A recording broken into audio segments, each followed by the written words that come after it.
cracking your knuckles. Is it actually bad for you? Let's settle this. First, no, those popping sounds aren't your bones grinding.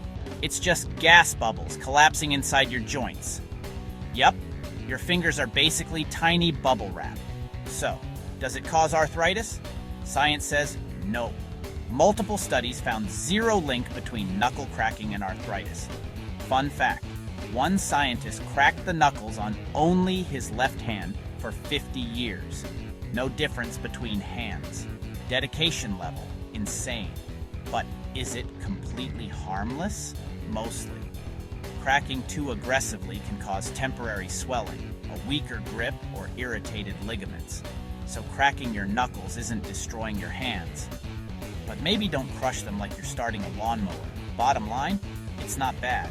Just don't overdo it. And yes, you're probably gonna crack them after this video.